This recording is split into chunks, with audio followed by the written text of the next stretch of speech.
Precisando de uma palavra amiga?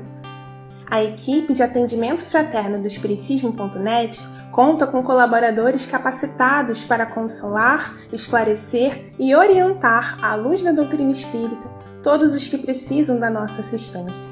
O trabalho é realizado ao vivo e também via e-mail. Acesse www.espiritismo.net e saiba mais. Espiritismo.net. Gestos de amor que antecipam o futuro.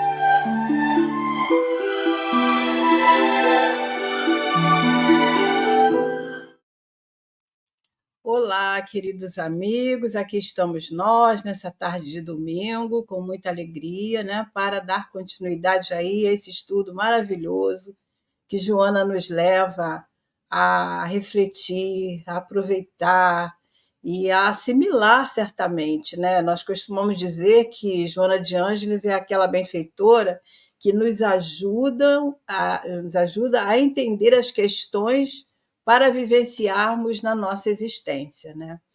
Então é isso. Mas para preparar os nossos corações, nós escolhemos aqui uma mensagem do livro Vida Feliz, que vocês sabem que eu amo esse livrinho, né?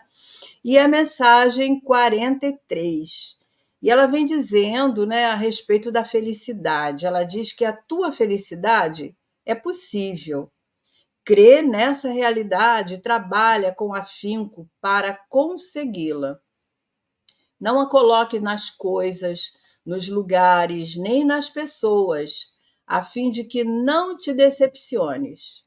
A felicidade é um estado íntimo, defluente do bem-estar, que a vida digna e sem sobressaltos proporciona.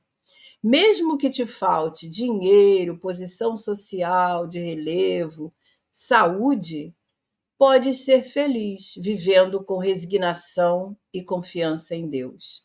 Eu acho linda essa forma da Joana nos concitar, né, a nossa realidade, trazendo situações onde nos levam a pensar. Quer dizer, pode faltar quase que tudo à nossa volta, mas nós podemos sermos felizes diante de tudo aquilo que a gente constrói dentro de nós, né?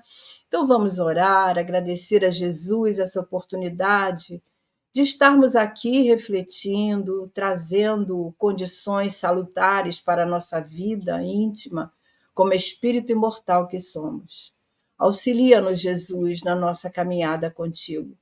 Envolva todos aqueles companheiros que estiverem conosco, aqueles que futuramente poderão ver esse estudo, assistir esse estudo, que possa usufruir de todo esse conteúdo que a nossa benfeitora nos oferece.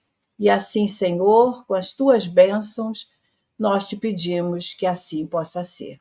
Graças a Deus. Então vamos lá, saudando aí, deixa eu ver quem está conosco, né? Nossa, a sala está cheia, né? Tuca Amazone, boa tarde, Lina também. E Dídima, querida, boa tarde a todos vocês, sejam muito bem-vindos. Nosso Lúcio querido está aqui nos auxiliando na transmissão também, né? Nossos agradecimentos. E vamos nós, então, começar a nossa leitura aí.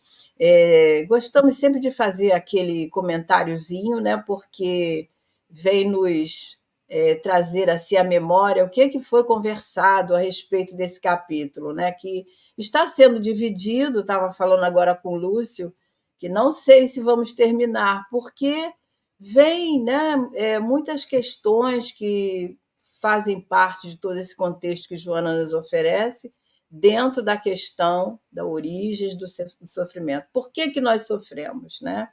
Então, Joana vem trazendo aí para nós um aprofundamento muito, assim, suscetível ao nosso entendimento, claro, com palavras claras, né? Que ela vem nos convidando a rever essas condições, onde ela também nos nos mostra aí, de forma prática, nós possamos compreender tudo aquilo que nos causa sofrimentos, né? Que nos causam. E logo no início desse capítulo, ela vem dizendo, né?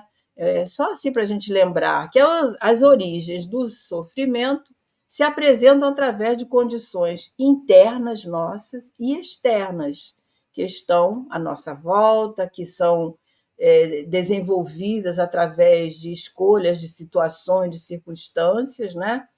E a gente sabe que também pode ser situações trazidas das nossas existências passadas, né? Que a lei de causa e efeito vai gerando aí as nossas provas, as nossas expiações que estamos enfrentando em cada encarnação, né? E a outra situação, a outra forma que ela diz, né, que o sofrimento acontece, são aquelas que nós geramos, né, a cada instante que fazemos uma escolha, a cada instante que usamos o nosso livre-arbítrio. Então, são aqueles tormentos voluntários, né, que nós escolhemos naquele instante diante da nossa atitude, né? Então, Joana acentua que a doutrina espírita nos esclarece sempre que o homem é a síntese das suas próprias existências, autor do seu destino. Nós não podemos esquecer isso, né? Ela repete em várias situações nesse mesmo capítulo, com palavras diferentes, mas é preciso que nós tenhamos essa lembrança sempre de que é importante nós estarmos atentos a isso, porque a cada momento estamos estruturando, estamos construindo o nosso destino, né? Então, a todo momento a gente está semeando, está colhendo os frutos, né? Então, sendo assim, ela vai dizer também que os sofrimentos, as origens do sofrimento estão sempre naquele que padece, na alma, no interior, no recôndito de cada alma. E ela ainda diz, nos painéis mais profundos de cada consciência. São alguns trechinhos que nós colocamos aqui no nosso rascunho, né, para nos lembrarmos o que Joana tem dito para nós nesse capítulo. E ela diz também que, ao lado das consequências dos nossos erros, do nosso passado, né, estão as nossas aflições atuais, conforme dissemos. São os tormentos voluntários, são as circunstâncias que nós vamos gerando através de quê? Da nossa vigilância, da nossa ignorância também, pela nossa falta de responsabilidade em algumas situações ou pela precipitação. E principalmente um outro motivo que ela coloca, que é o egoísmo. Então, diante desses fatores, ela vai trazer para nós algumas situações nesse trecho de hoje que ela chama de que vai desenvolver emoções perturbadoras. Então, esses fatores que estão dentro desse movimento que, quando nós escolhemos, eles desencadeiam essas emoções perturbadoras. E aí ela vai citar, né, algumas dessas emoções que ela diz que galvanizam, ou seja, estimulam, incentivam, animam o homem atual, na fala dela, né, mais do que ontem, certamente, porque hoje nós vivenciamos diferentes situações que são acrescidas aí nos nossos processos que trouxemos de ontem, mas hoje acrescidos desses desafios existenciais. E esses desafios são marcados por essas emoções que ela vai tratar, né? Que nos enferma, né? Nos adoece, nos desorientam, nos empurram para situações dolorosas quando não são enfrentadas com discernimento, né? Então, esses desafios existenciais que, ora, se apresentam como emoções perturbadoras, que ela nos diz, exigem muita atenção, exigem que sejam cuidados, observados, principalmente quando nós temos olhos de ver, né? Para fazer aquele trabalho de autoconhecimento que Santo Agostinho nos convida a fazer, porque, se não fizermos assim, essas emoções vão interferir no campo do nosso comportamento. E aí vão gerar também sofrimentos, né? Para nós e para aqueles com quem convivemos, com quem compartilhamos os nossos momentos, né? Então, Joana vai trazer hoje 4 desses fenômenos psicológicos, que ela chama assim, né? Que são o desejo, o ofuscamento, o ódio e a frustração. E ela vai nos falar primeiro do desejo. E ainda lembrando o capítulo anterior, ela define lá, né, que não está no nosso texto de hoje, ela define que o desejo é um corcel, atua como um corcel desenfreado, que produz danos e termina por ferirmos nessa correria insana, né? Quer dizer, atua em nós mesmos. Corcel, a gente sabe que é aquele, né, cavalo veloz, aquele cavalo de batalha, agitado, né? O dicionário diz que é fogoso, né? Então, ele age nessa correria insana, porque o corcel não tem o equilíbrio. Então, é como se agíssemos, é como não, nós agimos desequilibradamente, né? Agimos pelo impulso, sem lucidez, sem equilíbrio, e aí causa tudo isso que nós vamos conversar hoje, né? Então, ela diz assim nesse slide, né, de hoje, começando. Toda vez que o desejo exorbita, gera sofrimento, em razão de tornar-se uma emoção perturbadora, forte, que desarticula as delicadas engrenagens do equilíbrio.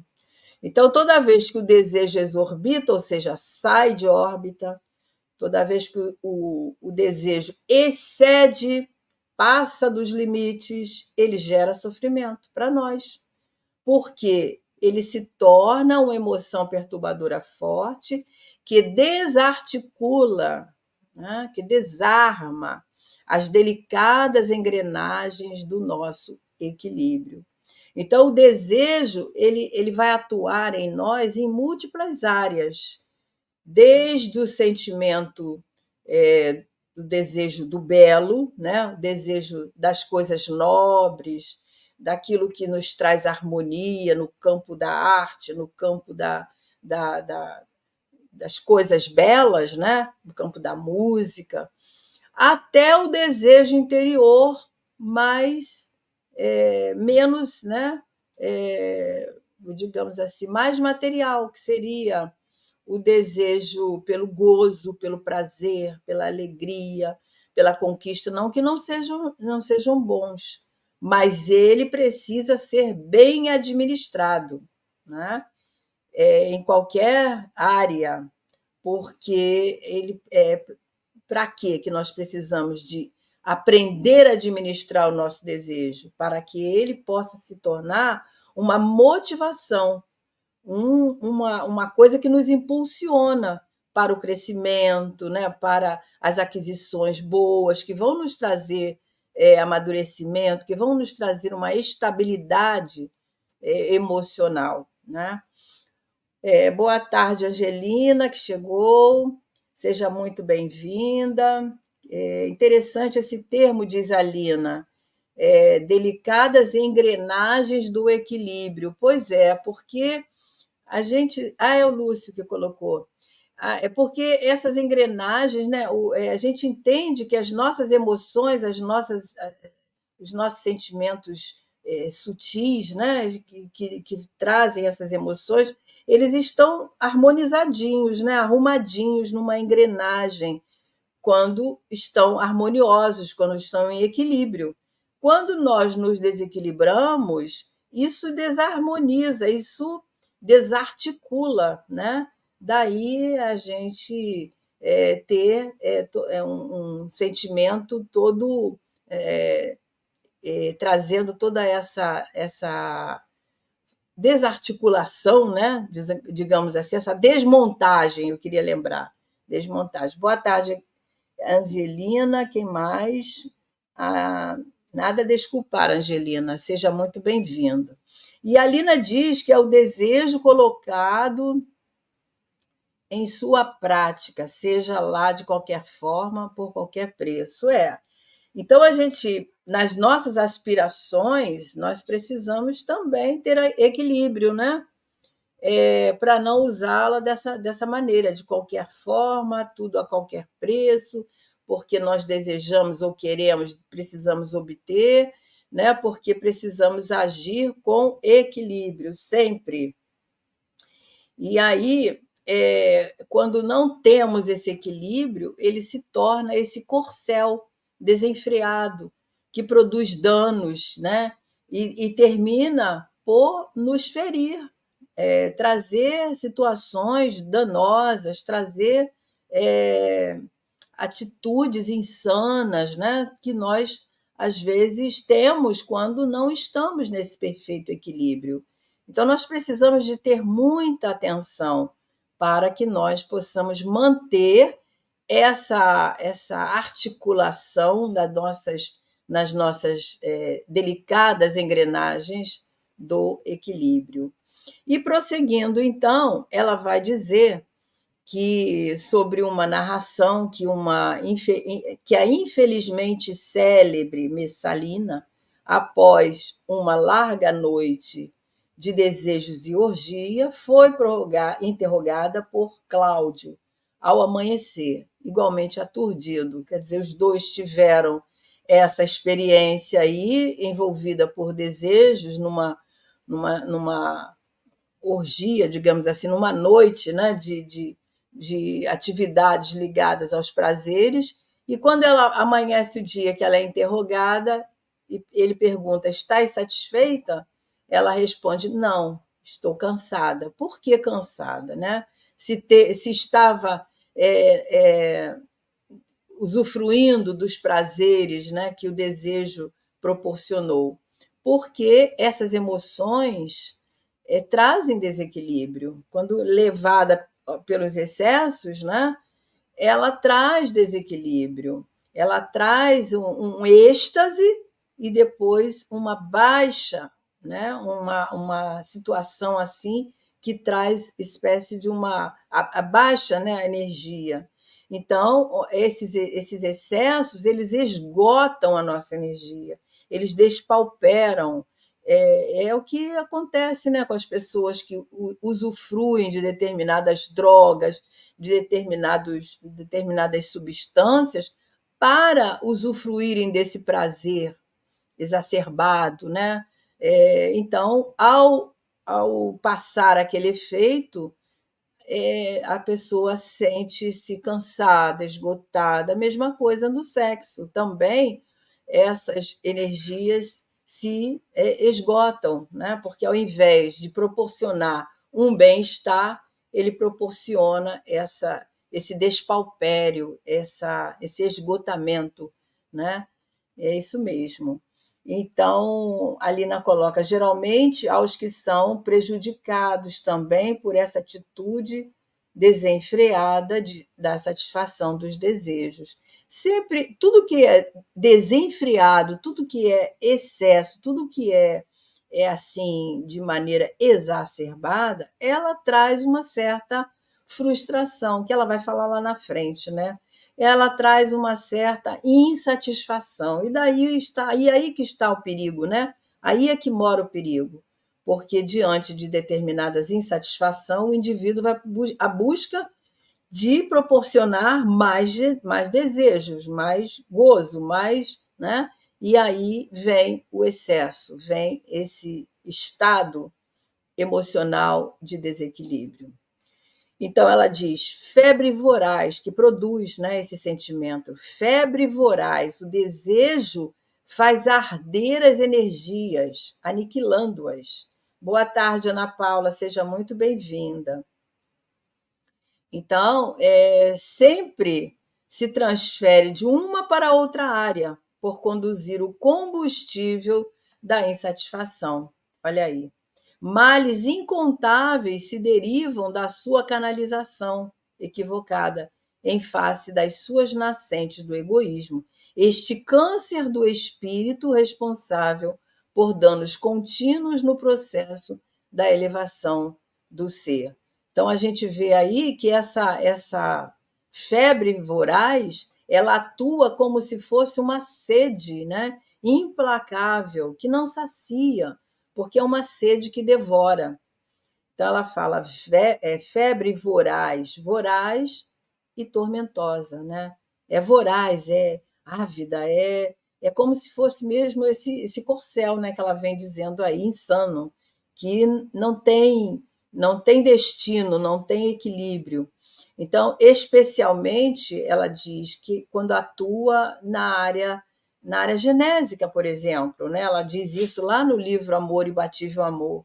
Então, ela se torna tormentoso, se torna voraz, né? Quando o indivíduo busca o prazer, busca saciar essa sede que é implacável,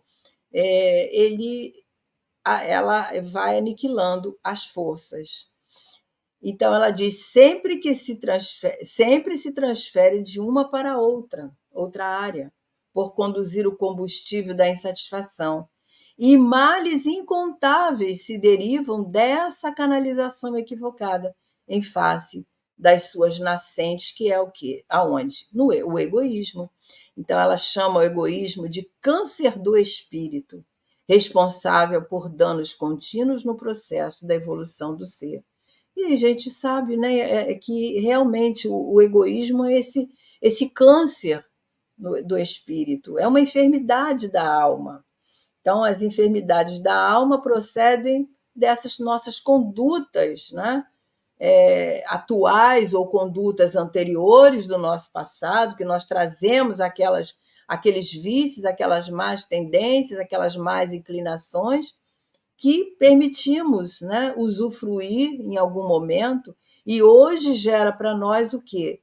Essas emanações enfermiças, que ora se manifesta como um distúrbio, né, e passam a exigir esse cuidado, a exigir uma atenção.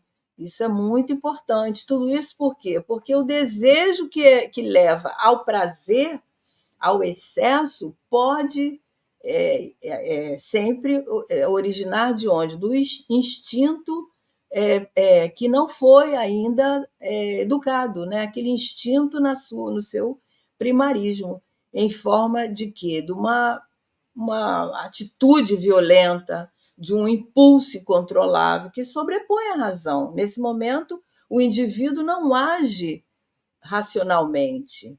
E, nesse caso, se torna voraz, como ela fala. Se torna sem controle, porque a razão, né, está desarticulada e não está dentro do equilíbrio. Esses equipamentos que ela chama aí no início, né? Os equipamentos delicados da emoção estão desarticulados e conduz o indivíduo a esse desajuste comportamental. E a gente vai lembrar no decorrer da nossa conversa situações que nós vemos aí todos os dias, né? Infelizmente, com atitudes que se tornam lamentáveis, né? E aí ela diz: mesmo na realização edificante, o desejo tem que ser conduzido com equilíbrio, a fim de não impor necessidades que não correspondem à realidade.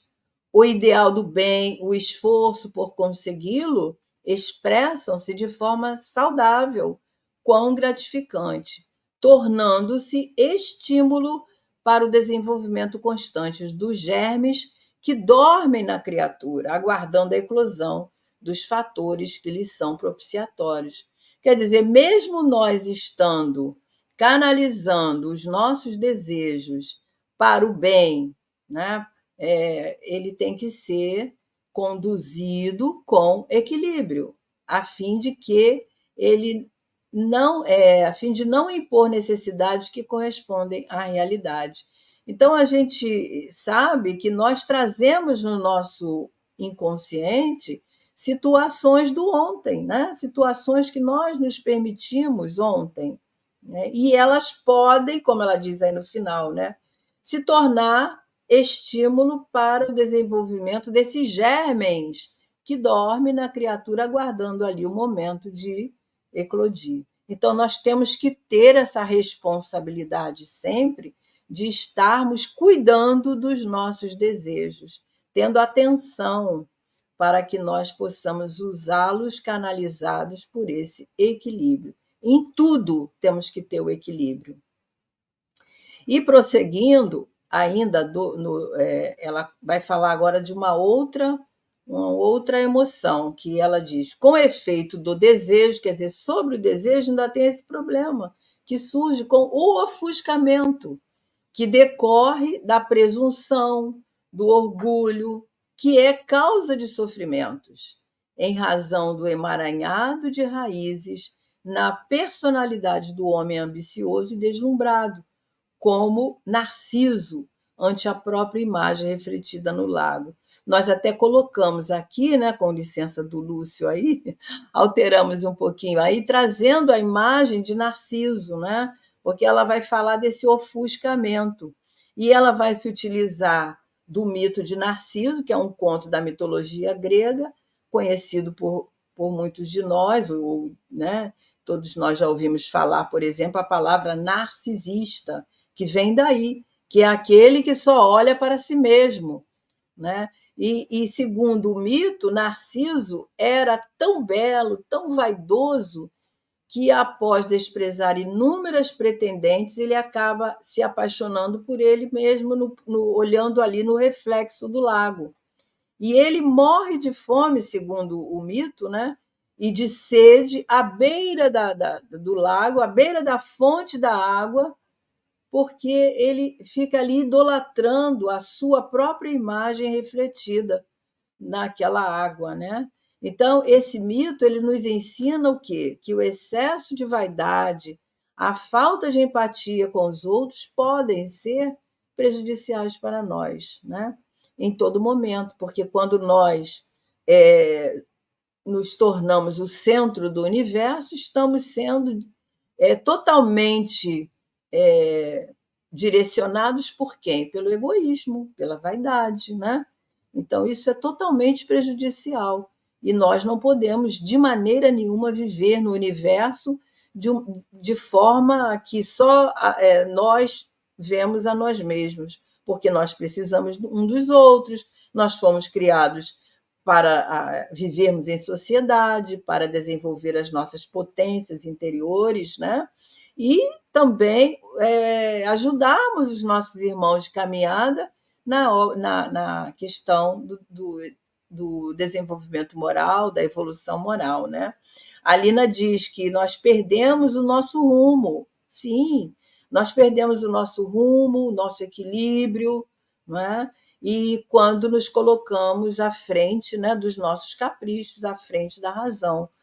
Ou seja, colocamos os nossos caprichos à frente da razão, isso mesmo. Então, agimos de forma egocêntrica, que Joana fala que é o câncer do espírito, né? Então, nós estamos enfermos quando nós agimos dessa forma. E precisamos de ter muita atenção com isso, porque são as enfermidades da alma, que muitas vezes nós levamos para o mundo espiritual essas enfermidades, porque estão no cerne do nosso espírito, né? Ao invés de nós nos burilarmos, nos aperfeiçoarmos, nos aprimorarmos, nós nos enfermamos.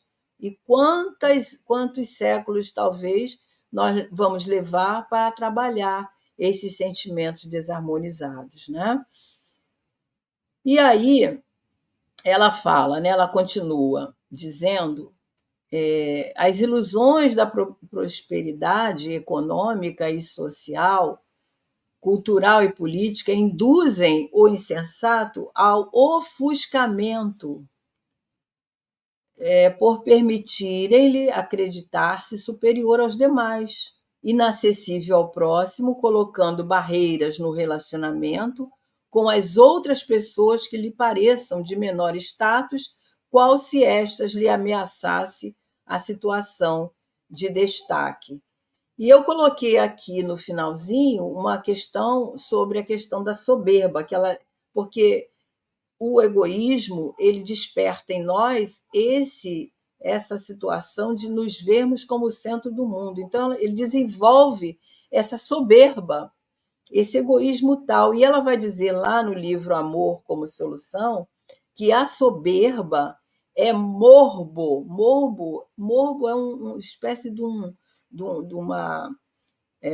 como é que vamos dizer assim, tipo um mofo mesmo, né, que deteriora ali toda aquela nossa condição moral, que tipifica, ou seja, é típico dos espíritos apaixonados por si mesmos, pelas glórias terrestres, pelo poder que detém em determinada época, né, da sua vida.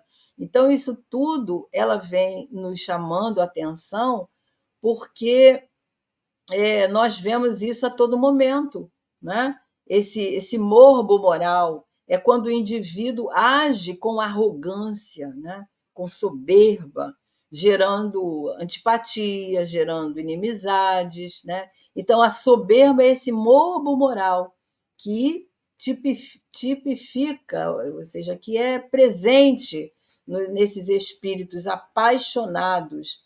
O Lúcio colocou aqui, né, a definição: morbo, estado de quem ou do que apresenta alguma patologia, condição doentia, enfermidade, moléstia. Então, é como se fosse alguma doença, alguma moléstia que toma conta do nosso psiquismo, né? Então, por que eles agem assim? A Joana diz, né? Porque assumem uma postura de destemor aparente para impressionar, para chamar a atenção, né, daqueles que estão à sua volta, para demonstrar o seu poder diante daquela situação ou atividade ou função que ele desenvolve, mas que, na verdade, Joana diz nesse livro, O Amor como Solução, que são verdadeiros temerários, mais temerários do que dominadores, porque, na verdade, esses que assim procedem padecem da hipertrofia dos sentimentos nobres, ou seja, atrofiam mesmo. Então, hiper atrofia muito, hiper quer dizer muito, né?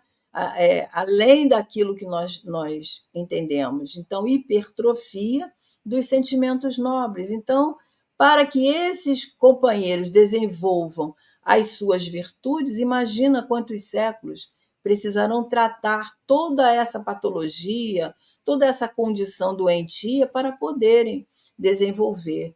Então, são aqueles que muitas vezes pensam que a vida vai continuar para sempre, esquecem que a vida é transitória, né? Pensam que vão viver para sempre, se veem os centros do mundo, então os cargos que desempenham, né?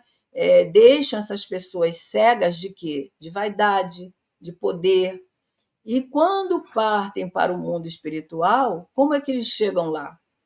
Como verdadeiros mendigos espirituais, né? No livro Céu e Inferno, nós temos lá na parte segunda, no capítulo 7, depois eu convido vocês a lerem, não é bem uma entrevista, porque esse espírito ainda não está na condição de dar depoimento, ele só respondeu às questões que foram feitas por São Luís. Então, aliás, foram feitas lá na Sociedade Espírita, e São Luís que faz o esclarecimento, né? E o comentário. Então, ele diz que é a rainha Oude, né? Está lá na parte dos espíritos endurecidos. Então, São Luís, lá no finalzinho, ele diz que esse espírito, embora tenha passado muito tempo já no mundo espiritual, ela continua a exigir suas glórias, as suas escravas, né? E ele diz que, mesmo depois de muitos séculos, ela ainda demonstra os valores que acreditava, os preconceitos que traziam, e pretendendo conservar aquelas ilusões, toda aquela realidade, aquele cenário que ela vivia, e ainda continua lutando por manter assim no mundo espiritual. Vejam que sofrimento, né? Para estar esse período todo e nada mudou, né? Então é lamentável, né? Quando o espírito se vê dessa forma, né? E São Luís então faz esse comentário. Depois eu convido vocês a lerem, porque as perguntas e as respostas que ela dá, ela diz que ela continua sendo rainha no mundo espiritual. Ela continua tendo poder, ela continua. Então, na visão dela, ela se enxerga ainda essa que traz essas glórias, né, que ela alcançou aqui, mas esqueceu que o mundo é transitório, que a vida continua, mas que nós não levamos esses valores, né? E aí a Joana vai dizer, né, esses que têm esse comportamento ignoram os fenômenos biológicos inevitáveis da enfermidade, da velhice, da morte, ou anestesiam a sua consciência para não pensarem nas ocorrências do insucesso, da mudança de situação, das surpresas do cotidiano. Então ficam presos como essa companheira, né, que ficou presa na sua realidade. O tempo passou, a vida mudou, ela desencarnou e ela continua ali presa naquela situação com a sua consciência anestesiada, para não pensar nessas ocorrências do insucesso, né? Promovido pela própria morte, no caso dela, né? E a gente tem que estar preparado para esses fenômenos biológicos, né? Que acontecem com todos nós.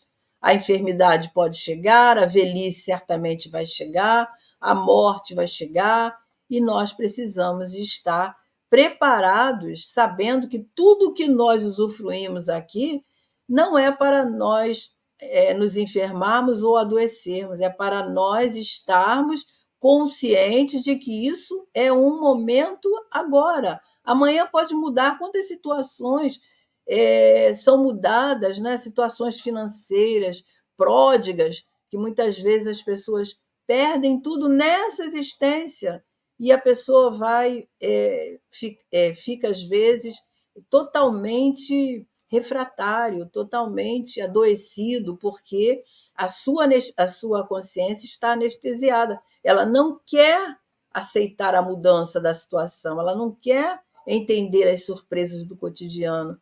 E tudo é possível, né? A vida é movimento. E o Lúcio coloca aqui que essas pessoas se acham acima de tudo, não veem a realidade que passa ou que já passou. Então, estão presos ali naquele ontem, né? E querem reger a sua vida da mesma maneira. Então, adoecem, né? Adoecem mesmo, mentalmente, porque a saúde mental é assim, vital para nós mantermos a nossa saúde física, né? Podemos vivenciar o contrário, mas, por exemplo, termos a enfermidade física e a saúde mental está ótima, mas se nós adoecemos mentalmente, toda a nossa estrutura vai também ter consequências, né? E a Lina coloca, fazermos já uma autoanálise em reconhecimento dos nossos próprios erros já é uma forma de acerto para desenvolvermos e colocarmos em prática o potencial divino de que somos dotados. Certamente, essa autoanálise, né, ela é aconselhada por Santo Agostinho, ela é vital para nós. A autoanálise faz parte do autoconhecimento. Quando nós analisamos as nossas condutas, quando nós analisamos a forma que nós encaramos a nossa vida, as coisas que nos acontecem, as situações que nos chegam, né? O movimento natural que a vida faz, nada é estático. Então, nós precisamos de estar atentos, né? Eu acho esse capítulo de uma profundidade que nós ficaríamos aqui, olha, muito tempo conversando, né? Porque traz muitas considerações. E ela continua dizendo que todos esses fatores, né, que ela está comentando são motivos de sofrimento. ou seja, a enfermidade, a morte, a vida que se modifica, situações que são modificadas. E ela diz: quando se pretende manter a posição de relevo, né, não aceitam aquela situação, quando se teme perder e quando isso acontece, porque tem pessoas que sofrem com medo de que algo venha acontecer. Outros sofrem porque aconteceu e eles não querem ser flexíveis naquela situação que já mudou. Então, nós não podemos ficar presos no passado de nenhuma circunstância sem querer aceitar, né? Porque vai gerar para nós situações doentias, emoções desequilibradas, emoções doentias. A Didima coloca para nós, né, que encontramos tais como somos, encontrarmos tais como somos, reconhecendo sombras e mazelas é o primeiro passo para a transformação. E isso se chama o quê? Autoaceitação, né? Nós temos que nos aceitar as nossas limitações, que todos nós temos limitações, né? Algumas, às vezes, que a gente nem detectou ainda, são as nossas dificuldades. Nós não somos espíritos imperfeitos. E quando nós reconhecemos isso, como a Didima está colocando aqui, se torna muito mais fácil para nós lidarmos, né, com aquele desafio. Né? Porque se nós temos deficiências morais, dificuldades, né, nós temos que entender, aceitar, para podermos encontrar meios de suprir aquela dificuldade, para nós evoluirmos, porque a evolução é para todos nós. Né? Um exemplo assim físico, que não tem muito, não é mental, mas é uma situação que nós vimos ontem, um rapazinho que tem uma dificuldade como é que fala? Deficiência cerebral, então ele na hora do parto, né? E aí ele nasceu com alguns problemas, algumas dificuldades em externar aquilo que ele tem, aquilo que ele traz. Mas ele se capacitou de uma maneira tão grande, a mãe contando, a mãe mostrando, né, o que ele faz. Então ele desenvolveu desenhos, ele faz camisetas, ele consegue viver com o dinheirinho que ele ganha e de uma forma muito assim, ele conseguiu se envolver com um trabalho que, olhando assim, você não é capaz. Então, são situações um pouquinho diferentes do que ela está colocando aqui, porque ela está colocando uma questão mental, mas é uma forma dele se envolver, se reconhecer com aquela deficiência e dizer: não, eu sou capaz, eu vou fazer, né? E conseguir. Então, nós temos que entender essas limitações, entender essas dificuldades que não são para a nossa derrota, são para o nosso progresso. E aí, uma criatura dessa, com 25 anos que ele tem, né? Ele conseguiu transpor as suas dificuldades e consegue fazer o seu trabalho, desenhos maravilhosos, né? E com os membros físicos todos deficientes. Então, isso é uma bênção, né? O que mais aqui? Angelina, você é muito bondosa. Que bom que você está aqui. E a Didima coloca aqui, na busca de suprir ou superar para melhorarmos, estaremos descobrindo nossas potências divinas. Então, isso tudo faz parte do nosso progresso. Se nós temos uma dificuldade e conseguimos superar aquela dificuldade, olha aí, a gente utilizando as nossas potências divinas, né? Que é a vontade, que é o querer, que é o desejo de fazer, de conseguir, de construir.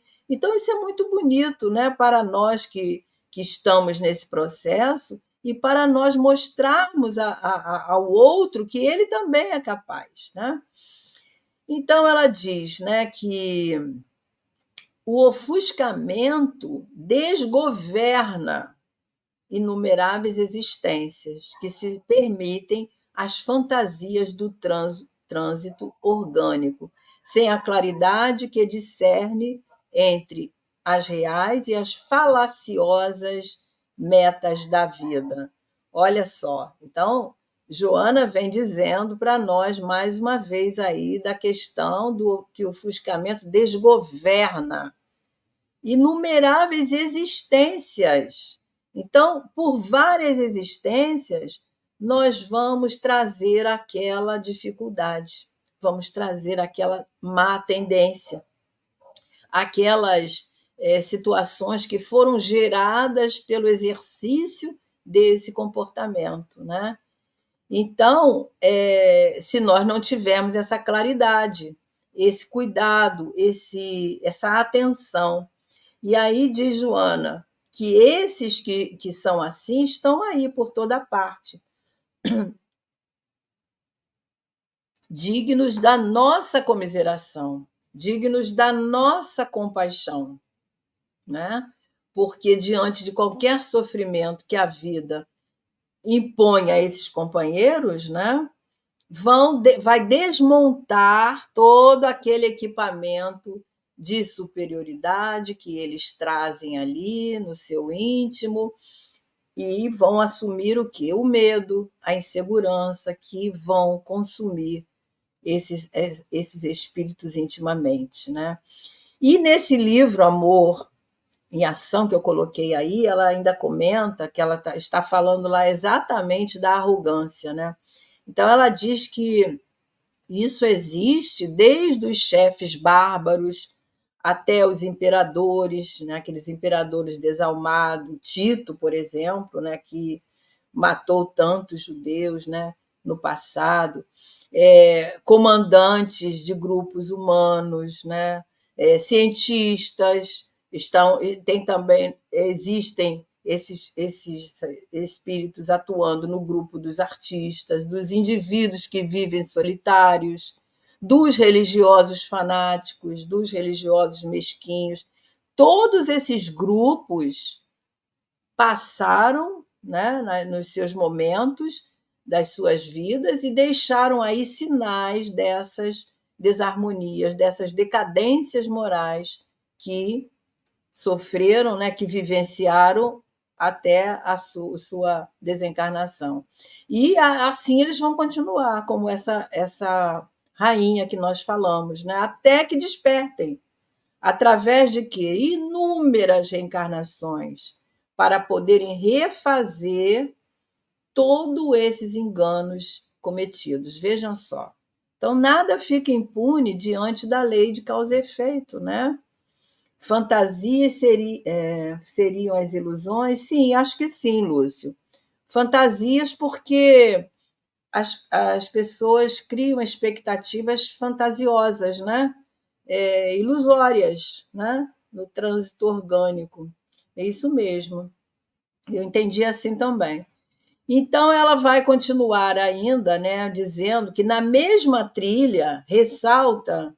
Deixa eu ver o que a Lina colocou aqui. Tenhamos bom ânimo, tenhamos o potencial divino ao nosso favor, temos o potencial divino ao nosso favor e devemos estar atentos para o despertar desses valores reais da nossa existência. Pois é, quando nós temos um pouquinho de bom senso, né, nós temos que olhar por esse prisma para não nos deixarmos seguir com essas falácias que ela fala aqui, né?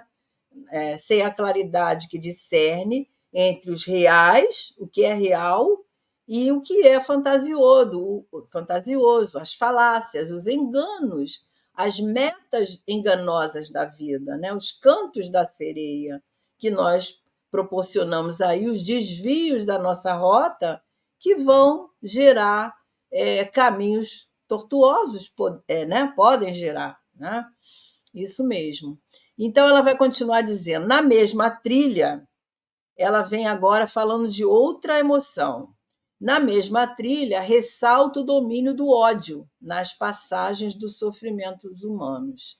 as suas irradiações destrutivas comburem as energias de quem o sustenta, enquanto muitas vezes atingem aqueles contra quem se dirigem, caso permaneçam distraídos dos deveres relevantes ou em faixas mentais. Então, percebam aqui que nós precisamos de estar sempre atentos, né? Lúcidos, a lucidez, né, íntima, a lucidez moral. Nós não podemos, por isso que Jesus recomenda, né, o orar e vigiar. Em todos os momentos, nós precisamos estar atentos contra nós mesmos. Nós não sabemos o que nós fomos capazes, né? O que nós trazemos ainda em nós de más tendências. Daí, aqueles comportamentos que nos surpreendem às vezes. Às vezes nós agimos determinada situação em alguma circunstância que nós ficamos surpresos, né? E agimos, parece que soltamos alguma coisa que estava preso dentro de nós, né? Então a gente tem que ter muito cuidado com isso, porque está lá no nosso porão, está lá no nosso inconsciente. Então, nós precisamos de ter muito cuidado. São os nossos próprios inimigos, né? Isso mesmo, Lina. Os nossos inimigos morais, os leões que estão dentro de nós, né? Daí a vigilância e a oração constante. Então, ela fala aí do ódio. O ódio é o quê? O amor que adoeceu. Joana mesmo fala isso, né? E o ódio também, ele é filho dileto, diz ela, dos instintos primários ainda não educados e que permanecem aí na natureza humana, que estão dentro de nós, de uma maneira irracional. Daí os espíritos chamarem, né? Por quê? Por causa do egoísmo, do orgulho exacerbado que nós trazemos dentro de nós.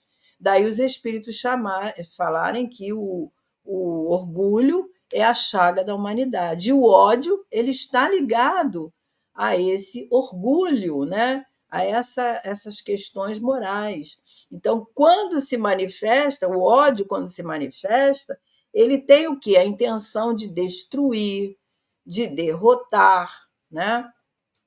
Então, ele proporciona danos de maneira assim imensurável ao nosso psiquismo, porque ele vem destrambelhar toda essa engrenagem das nossas emoções, que vão ser exteriorizadas por onde? Pelo nosso pensamento, né? E vão deletar em nós, dentro de nós, a harmonia que nós poderíamos estar construindo, né?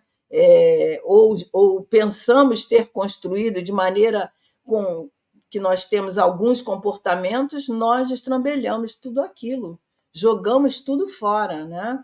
E ela vai dizer assim ainda: loucura do amor não atendido, o ódio revela a presença predominante dos instintos agressivos, vigentes, suplantando os sentimentos que devem governar a vida. Então, ele sobrepõe todo aquele sentimento que deve governar a vida, que é o amor, a humildade, a complacência, a tolerância, né? Jamais havendo motivo que lhe justifique a existência, o ódio é responsável pelas mais torpes calamidades sociais e humanas que se tem conhecimento. Olha bem o que Joana está nos dizendo.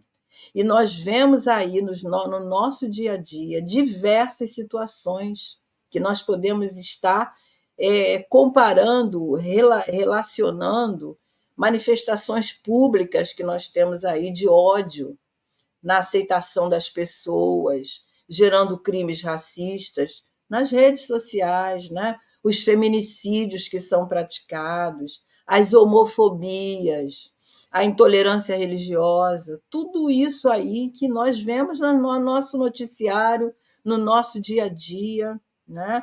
A Lina diz que a sociedade contribui muito para isso, quando valoriza mais o material, esquecendo o espiritual. Certamente, a nossa sociedade está corrompida, né, pelos sentimentos negativos e sentimentos insalutares, insalubres, né, que trazem, por exemplo, ligado à questão da vaidade, à questão do sensualismo, né? Tudo isso geram sentimentos assim.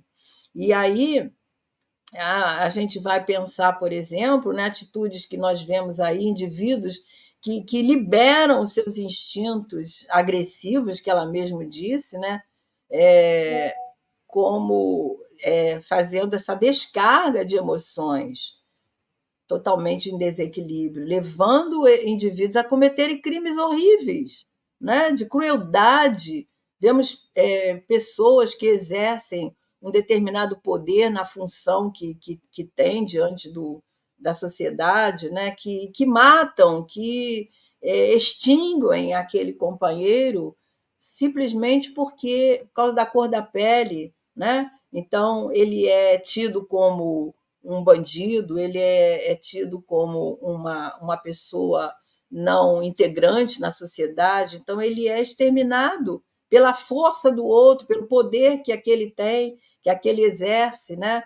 Age em nome desse poder que deveria ser utilizado para defender a sociedade, no entanto, ele corrompe, né? Exercendo atitudes agressivas, né? Mas essas agressividades, esse instinto agressivo, não está na função que ele exerce, está onde?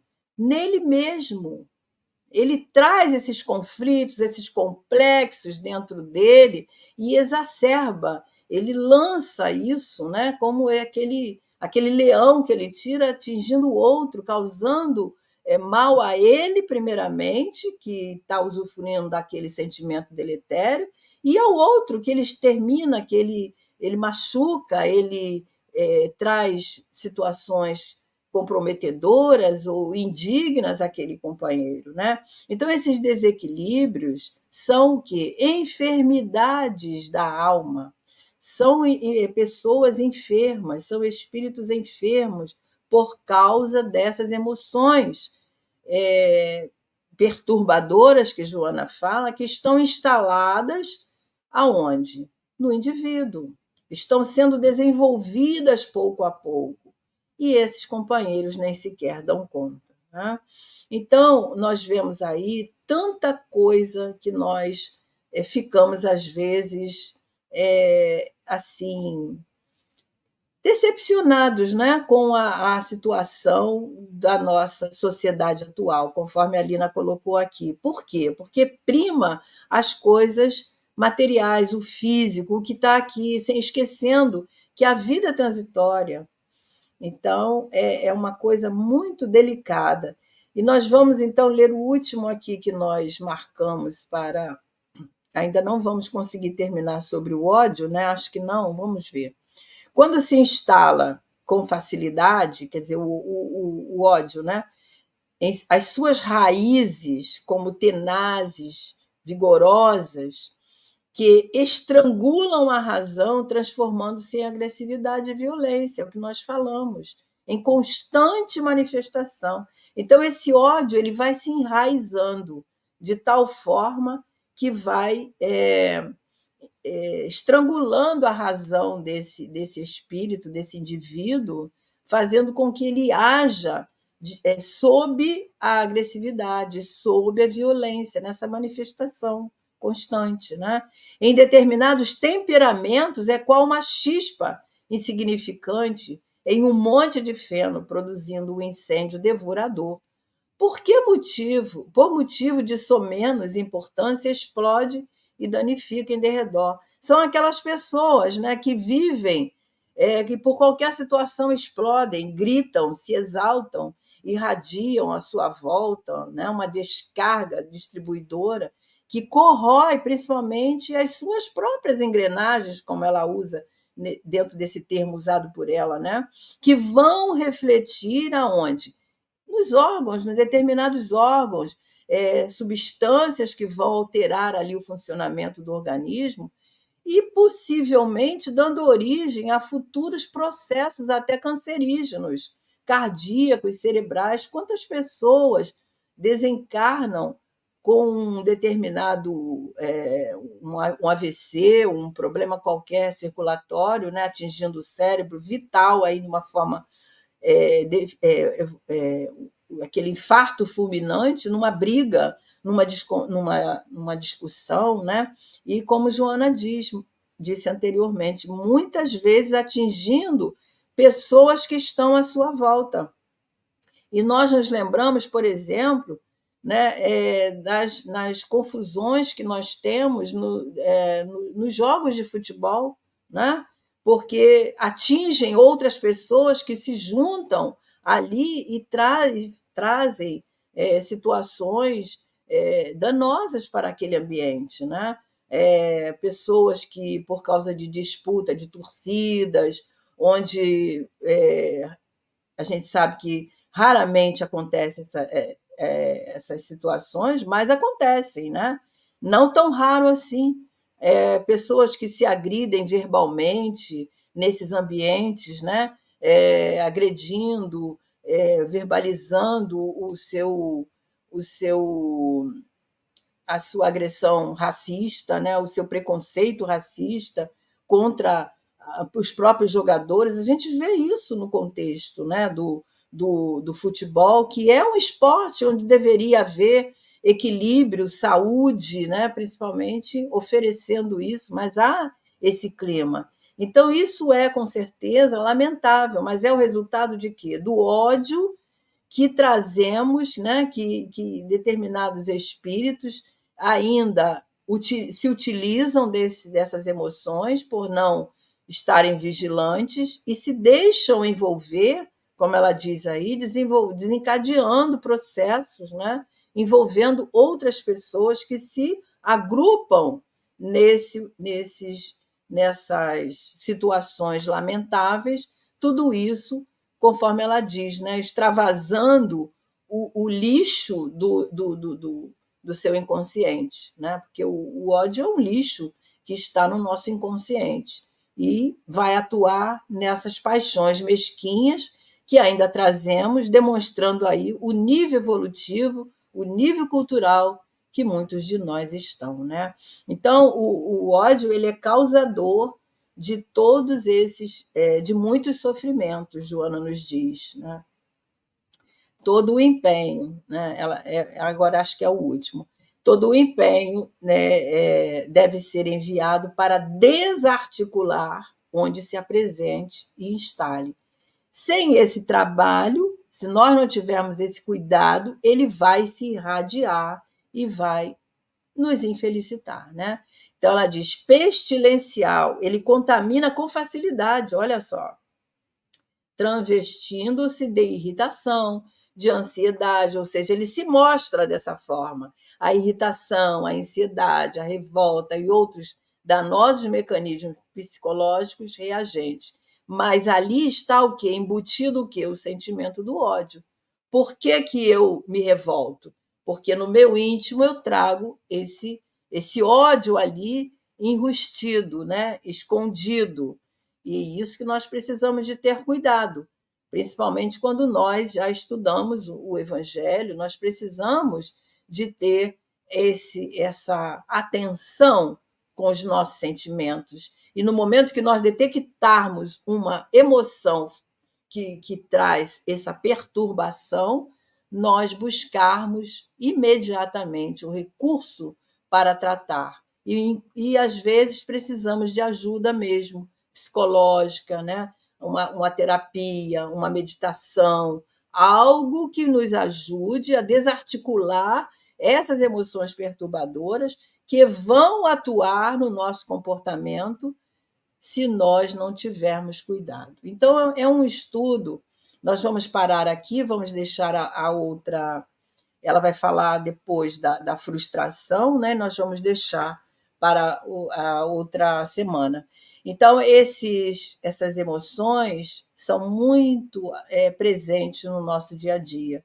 E nós precisamos de ter atenção, porque a qualquer momento nós podemos ser envolvidas, né, por essas situações de vigilância que todos nós estamos suscetíveis, né? A Alina coloca aqui, um provérbio oriental diz que homens fortes criam tempos fáceis. É isso? Geram homens fracos. É isso aí. Homens fortes criam tempos fáceis e tempos fáceis geram homens fracos. Tudo que é fácil, né? É preciso a gente ter atenção, né, Lina? Porém, homens fracos criam tempos difíceis e tempos difíceis criam homens fortes.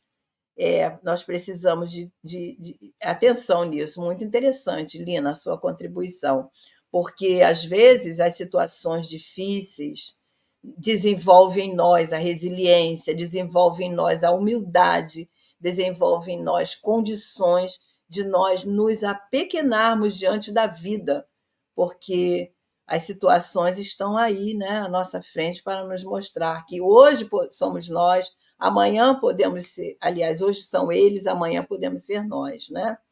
Muito bom. Excelente também tudo isso que vocês trouxeram para colaborar aqui conosco, né, Lina? Acho muito interessante quando vocês trazem essas colocações, e isso enriquece muito, e a gente pensa, né, desenvolve, e o tempo corre e a gente quase não dá conta, né? Então, desculpe a corrida no final aí, né? E vamos, então, acompanhar próxima semana, próximo domingo, o desfecho desse capítulo, que vai ser bem interessante. Vamos ficar vigilantes, atentos nos nossos comportamentos, nas nossas atitudes, nas nossas escolhas, porque já sabemos que elas são o motivo da origem dos nossos sofrimentos, né? Então vamos orar, agradecer a Jesus, a Joana de Ângeles, aos benfeitores espirituais que nos trazem essa oportunidade de aprendizado, de crescimento. Agradecer a Caibar Schutel, que nos proporciona esses estudos maravilhosos nesse canal, e que nós possamos ser leais, fiéis à doutrina espírita, a Jesus, porque estamos sendo esses que somos aqueles condutores da palavra, condutores através das nossas ações, daqueles ensinamentos que já conhecemos, que já somos possuidores.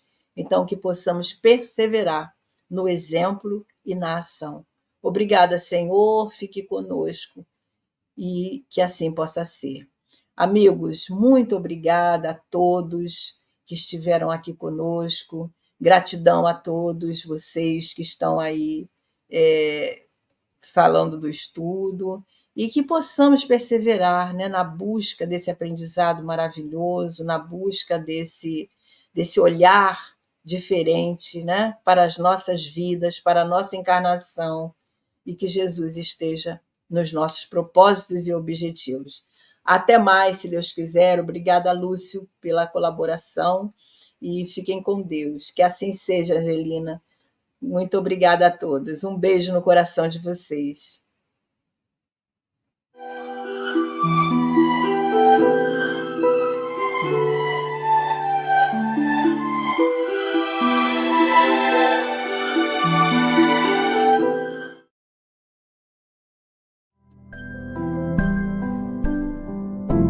Desde os primeiros tempos, o homem percebeu que havia algo de divino e superior, algo que transcendia sua compreensão. Observando os fenômenos da natureza, o trovão e a tempestade, a luz e as trevas, com um sentimento de perplexidade e reverência, nasce o culto às forças da natureza e, mais adiante, as primeiras religiões politeístas. Abraão, saindo de Ur, na Caldeia, vai para a terra de Canaã e lança as bases do monoteísmo. Moisés apresenta-nos os primeiros rudimentos da lei divina. Jesus, o enviado celeste, canta-nos o paizinho de amor e misericórdia. Passados 2 milênios, a humanidade encontra na razão uma conquista e um instrumento de evolução, mas o homem ainda se faz perplexo frente às estrelas, e nos momentos de dor e luto, ou na alegria do nascimento do rebento frágil e pequeno em seus braços, deixa seu pensamento se embriagar até a inteligência suprema, a causa das causas. Há como aliar razão e fé para entender e reverenciar Deus? E o Espiritismo, o que tem a dizer? É pensando nisso que o Espiritismo.net convida você e toda a comunidade espírita a se debruçar sobre o tema religião, fé e razão diante da imortalidade, no 5º Congresso do Espiritismo.net, nos dias 28 e 29 de setembro de 2024, no Rio de Janeiro. Informações e inscrições no site www.espiritismo.net/congresso.